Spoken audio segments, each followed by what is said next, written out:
Hello friends! In my last video, I showed you how to illustrate the snow globe, and this week, we're going to make it move. In today's tutorial, I'm going to show you how to create this simple, easy to follow animation. If you haven't seen part 1 where I showed you the step-by-step drawing process, be sure to check that out, then come back to this video. The first thing we're going to do is duplicate the snow globe artwork that we created last week. Open up your Procreate gallery, tap Select here in the top right corner, then tap on the file to select it. Then tap Duplicate. I'm just going to rename this one Snow Globe Animation so I don't get the files mixed up. So open up the new file, and we just want one flattened version of the snow globe artwork. So I'm going to delete the inactive layers, all the ones that are turned off. And then I'm going to pinch all the other layers together to merge them. You should be left with just two layers, the layer with the artwork and the background layer. As I'm sure you already know, an animation is simply a sequence of still images played in fast succession, so it appears as though the object is moving. Now, each of those still images is a frame, and in Procreate, each frame will be on a different layer. So let's start with the layers. Swipe left on the layer with your drawing, then tap Duplicate. We're going to need 14 layers total, so repeat this process 12 more times.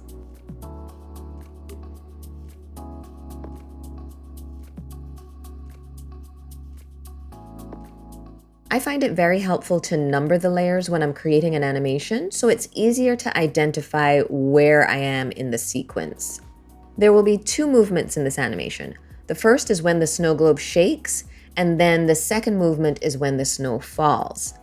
The first 4 frames, or layers, will be for the shaking motion. So let's rename those: Shake 1, Shake 2, Shake 3, and Shake 4. Then just rename the rest of the layers from number 1 through number 10. Now turn off all those layers except for the very first layer titled Shake 1. Go to the Actions menu and make sure you're in the Canvas section, then tap the toggle to turn on Animation Assist. Then you'll see that the animation toolbar appears at the bottom of the screen. Here you would tap play or pause to preview the animation. This is where you would adjust the settings, and you also have the option to add layers or frames from this toolbar as well. This section shows all the frames that are in the animation. We only have one layer visible right now, which means that there's only one frame in the animation. When we turn on more layers, more frames are added to the animation toolbar. So just remember that each visible and active layer equals one frame. Okay, let's start animating. First, we're going to make the snow globe shake. In the first frame, the globe will be still, so we're not going to make any changes on that layer. Turn on the second layer titled Shake 2. As you can see, that frame is now visible in the toolbar, and there's a little blue line below it to indicate that you're currently working on that frame.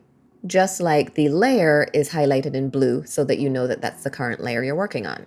Tap on the Transform tool, and we want to rotate the snow globe, so use this green point in the middle to angle it slightly to the right. You don't want it to be too big of a movement, so just make it a slight shift. You'll notice that you can now see a slightly transparent view of the frame below. This is an onion skin frame, and it just helps you see the movements in your animation.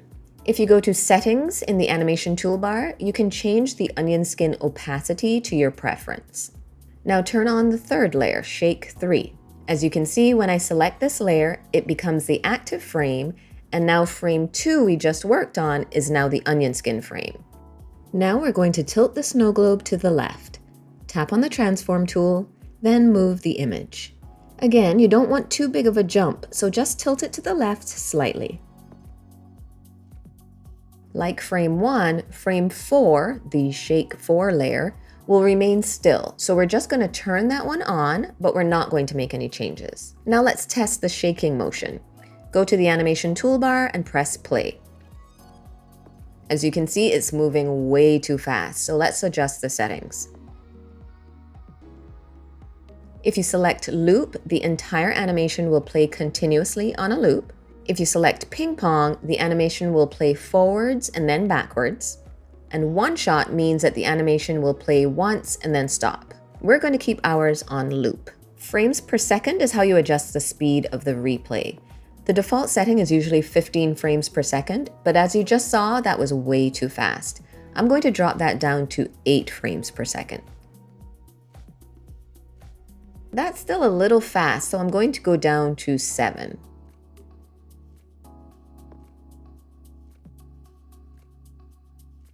Okay, that's better. Now let's move on to animating the falling snow. We're going to use these next 9 frames to create the progression of snow falling from the top of the snow globe to the ground. We're going to leave the 10th frame alone for now. With layer number 1 selected, draw a few snowflakes towards the top of the snow globe. I'm using the dry ink brush here because I don't want the dots to be perfect circles. Make sure to vary the sizes of your dots and try to keep the placement random so it doesn't look too uniform. Now go to the layer labeled number 2.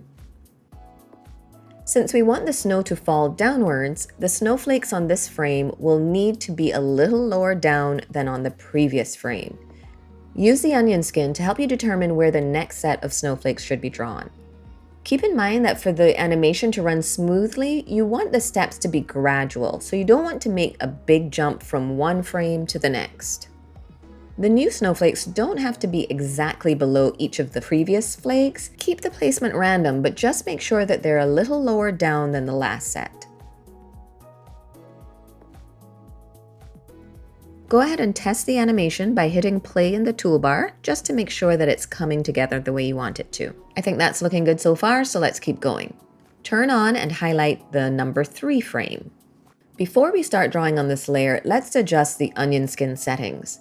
Right now, the onion skin frames are set to maximum quantity, which means that all the onion skin frames you created so far are going to be visible. But this can get really confusing really quickly. Right now we're seeing 2 frames with snowflakes, and it's already a bit tricky to determine which dots belong to which frame. So I'm going to change the onion skin frame setting to 1 so that only one onion skin frame will be visible. Now I'm only seeing the snow from frame number 2, and I can use that as a guide to know where to draw the snowflakes on frame number 3. Again, I want these snowflakes to start a little lower down than the last set. And one thing you can do to help the progression of the animation feel a little bit more natural is to have a few stray flakes above the main group of falling snow. Let's see what that looks like. See, those stray flakes at the top help the progression feel a little more organic. Now let's move on to frame number 4. And we're going to repeat this process of adding snowflakes lower and lower down on each frame.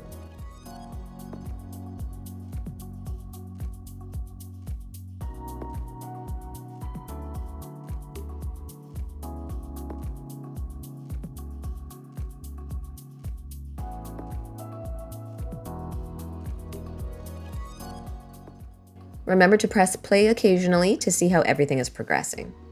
When you get to around frame number 7, make sure to have a few snowflakes fall in front of the trees and the cabin. At this point, you'll also notice that the onion skin isn't as helpful because the flakes on the previous frame are hidden by all these objects, so I'm just winging it a little here. By the time you get to frame number 9, most of the snow should be close to the ground. Here's a tip. If you press play and things aren't looking quite the way you want, you can always redo one of the frames. I'm not thrilled with frame number 9 because the snowflakes are a little too uniformly spaced and it doesn't feel as natural as the other frames, so I'm going to redraw that one. You should still have frame number 10 available, and that frame hasn't been altered at all, so it's kind of like an extra right now. You can delete the frame you need to rework, then duplicate frame number 10, and position it in the spot that you want. Rename it as needed, and then draw your changes on that frame. Okay, I'm all done. Now let's take a look at the complete animation. This looks pretty good, but I think it could use a slightly longer pause before it loops. So I'm going to turn on the extra frame, number 10, but I'm not going to make any changes to it, so it will just be the original image with no snow. Now when I press play again, the pause between the loops is a tiny bit longer.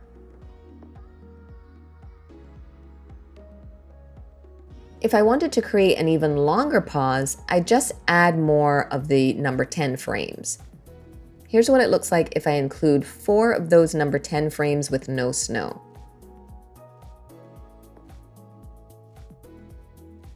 Now that's a little too much of a pause, so I think 2 frames with no snow should be enough.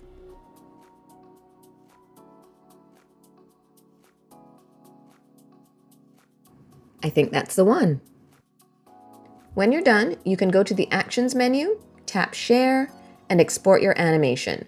I prefer to export mine as an MP4 file. And that's it. If you decide to try this illustration and share it on Instagram, be sure to tag me in the image so I can see your art and feature it. And if you enjoyed this video, I'd love it if you'd give it a thumbs up and subscribe to my channel. Thanks for watching.